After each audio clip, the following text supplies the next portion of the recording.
Finally, it also depends on the externalities. When you say, does it make sense to build wind in, yeah, well, let's take Spain again, because, I mean, it's the opposite from Scotland, which has the best resource again. In Spain, the price of wind will be this much, but if you have a price of carbon that is around 10 euros, it is at the moment, it will have a different impact on the competitiveness of the technology than if you have a 30 euro price of carbon. I mean, indigenous coal thermal generation in Spain with a 30 euro price of carbon will be a lot less competitive than wind energy. So just to say that building renewables where the resource is best, so building wind in the north and solar in the south, it's good, but it doesn't cover everything. Plus, if we only had done that, we would never have done the cost curve so fast as we've done in the PV sector, like my colleague over there, or in the wind industry. So there are a lot of maybe, but factors. At what cost? I mean, when you look at the full cost of decarbonizing Europe, and I think the gentleman over there indicated that we have a financing issue. When you take only Britain, take only the projects in Britain and the big 6 companies that are active in Britain, the sheer investment amount is higher than the cumulative market capitalization of the big 6 in the UK. I mean, if you don't start putting your act together and trying to promote the best available technology in a given area, I'm not sure we're going to get there. And again, the cost to the final customer today, it hasn't dwindled through into the invoices or fully integrated in their invoices. Today, they will see the real cost of it in their invoices before they have energy efficiency put in, because energy efficiency for the household, as you indicated, it's not something that comes with subsidies. It's an upfront payment. They've got to do it. As some people indicate, they've got to empty their attic, they've got to isolate it, they've got to, I mean, it's hard. If it all goes together, probably the increase in electricity price might be partially offset by people consuming less energy. But as we see today, you move forward very fast in deploying renewables, and all the rest will be much more difficult to implement. And the sheer cost of it is so immense, and based on different scenarios we've been running, and we're not hoping that the highest things will come through, but it is a daunting impact on people's electricity bills or energy bills as a whole. And so my concern is, let's see from a European point of view which technologies fit best in what area, and allow the German dentist to invest in a photovoltaic cell, maybe not necessarily in Germany, but let him do it in Spain, and let him get the advantage of it in Spain, and he'll probably, for the same amount, build twice as many photovoltaic cells. So, I mean, we're still thinking very national. The well, utilities... You're getting to my question, actually, Sorry. so that's perfect. Yes. The question is basically cost, and this is what I wanted to ask the Commission, is are you going to have the assumptions that you're making in the low-carbon roadmap? I guess you're having a lot of scenarios that are based on a lot of assumptions. Are these assumptions going to be public? To which extent are you, and also specifically with related to wind, are you going to split up between onshore wind and offshore wind? Because there are two technologies that are very different stages of development. And a last thing on social acceptance. Okay. First of all, the impact assessment for the low carbon economy roadmap is public, and we will also publish our impact assessment once the policy paper is adopted. And there you can read, and we certainly differentiate between offshore and onshore wind. That's included.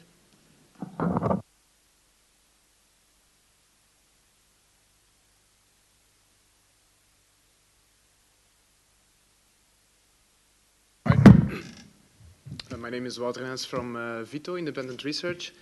It concerns energy efficiency. In the 2020 targets, it refers to the primary energy, but compared to some reference, what we maybe consume in some future. So, and it's about ethics. If you increase your energy efficiency with 30%, your energy consumption will not decrease with 30%. So the question is, will maybe a new milestone target refer to energy or energy efficiency? Does it take into account these rebounds effect? And is there a way to make the target compare it to a milestone year which is in the past and not in the future? Thanks.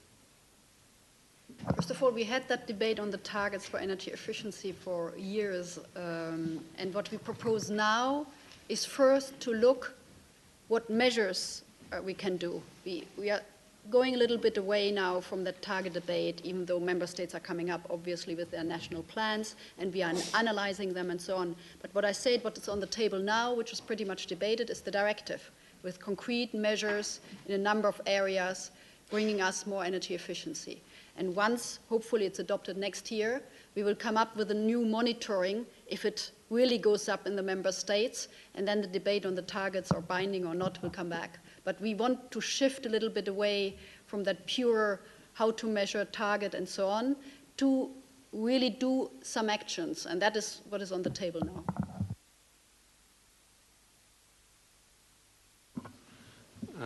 Simon, thank you. Mark Johnston from WWF in Brussels. 2 comments, 1 question, all very quick. Mechtel, thank you. You said energy mix was a national competence. I disagree. The treaty says energy is a shared competence, and Article 194 deserves a careful reading. It doesn't say what you and what others have said recently, and that needs closing down. We wouldn't have a renewables directive if that were true. Chris, also a point of disagreement. You said the low carbon economy roadmap was blocked, and I know why you said that. But again, yes and no. Council conclusions are adopted by consensus, but council conclusions are not described anywhere in the treaty. Most of the real decisions that Europe takes are taken by majority voting. We can still get on with majority voting and let real things be decided that way. And that brings me to my question, which is a rhetorical one. If there are no members of the panel that disagree that ETS needs urgent repairs, why don't we get on with it, and why don't we ask the Commission to table the legislation to do that? Thank you. I will be.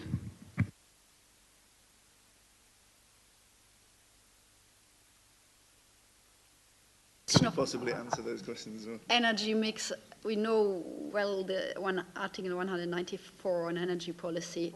It clearly says also that we don't do the energy mix for the member states, so member states are in charge. But I do agree that we have a 20% renewables targets, which goes rather far on what member states have to do. I'm keen to keep within the time limits, and so I'd like to invite Graham Sweeney, the Executive Vice President for CO2 at Shell, to make some concluding remarks. And then afterwards I will remind you there is a reception outside, and I'll say a few words just at the end, but Graham, over to you. Thanks. So that was very kind. That was fun, wasn't it? No? Oh, I enjoyed it. So I learned some things. So the first thing I learned is that I'm certain that it's uncertain. But more seriously, what I learned, and I think this is a good steer, is when it's like that, and it always is, you have to focus on doing the doable. You've got to have a process that brings you to agreement over the things that can be done, and then you've got to get after the things that can be done. And you need to be able to amend as you go along. So what did the panel tell us that we absolutely must do in, say, the next 3 months? I got one thing they said we must do. We'll have to fix the ETS. That was Mark's point. So I think we should take that message and be clear about it. So this means at least the process of some sort of set-aside, which will have to be enacted through some sort of legislative process, it seems to me. Just as a side point, I think Royal Dutch Shell would think that was a very good idea to have a substantial set-aside.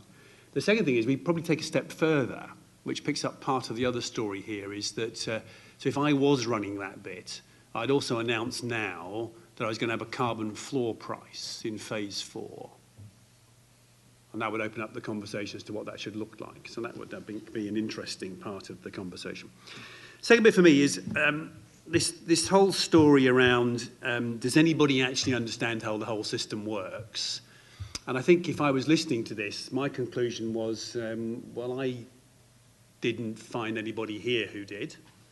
And that's really worrying. So I know the difference between short-run marginal costs and long-run marginal costs, and I know the different impact they have. And the problem is that one of them determines what you invest in, the other one determines whether you get dispatched, and neither of them tell you whether you're going to get any emissions reductions as a result of all of that. I understand the difference between spinning reserve and non-spinning reserve. I understand that you get what you ask for.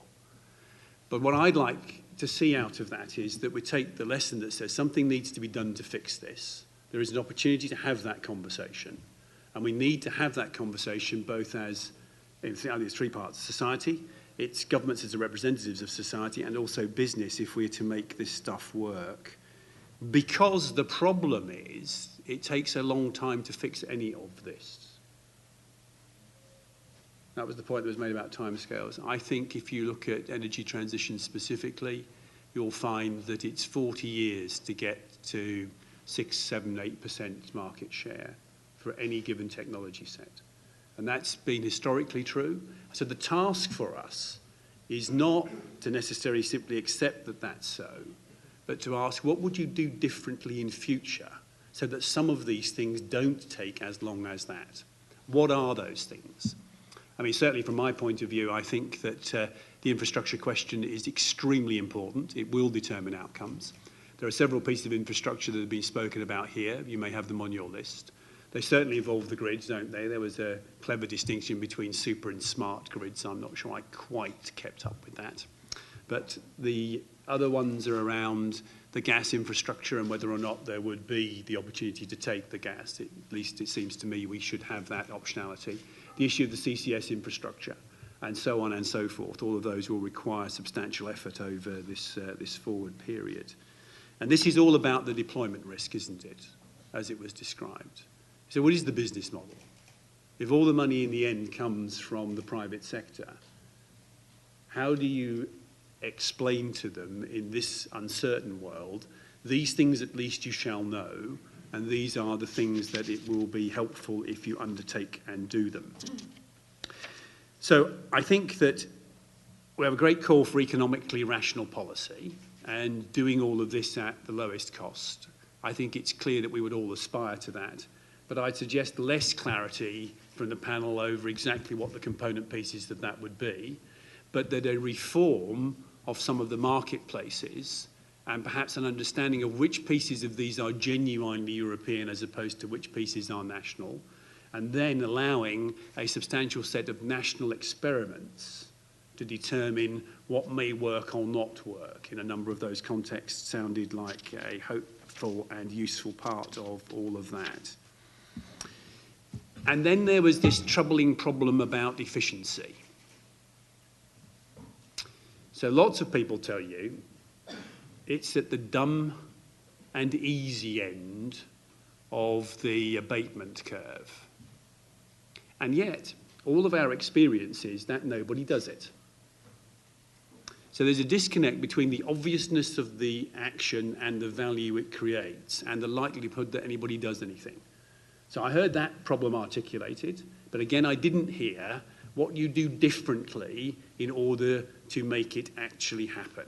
And I think that's where the roadmap could add substantial value. Can we actually articulate from that learning that everybody should do it, but actually they prefer to go on holiday to the Bahamas? And that in my own personal case, if my wife had not declared the walls in my house in Scotland unserviceable for decoration, we might not have done all of the efficiency insulation. We got it down from 72 kilowatts gas coal to 8 in the end, of which I estimate 22 came from the decoration decision. I don't know whether that helps you in the broadest of senses, but I think it highlights the nature of the problem. I think we also heard quite a bit, now this is, this is also a significant and important point. It's something to do for me with where do you think the competencies and the expertise of this union lie? What is it that at our core we are good at? And what are the things, therefore, we should strive to do in a way that creates competitive advantage? And we've heard that China is innovating across the board. We've heard that the Chinese may already have taken the space on the matter of the production of photovoltaics. But again, I think we need to be clear about where we are likely to be competent and competitive and make that part of our doing the doable storyline. So where are those strengths? What can we do in a way that makes a huge difference so that we can do it for as little as possible and remain fully competitive? So I think it seems to me there's a lot of work to do in this area, that the timescale is long, and that this is a problem, therefore, that isn't well suited to a number of the institutional mechanisms that we use. And that was Chris's point. He knows what to do, but he doesn't get re-elected if he does it. So it is also true that we need to alter the timescale for businesses' decisions at the same time. You heard about the difficulties facing the generators.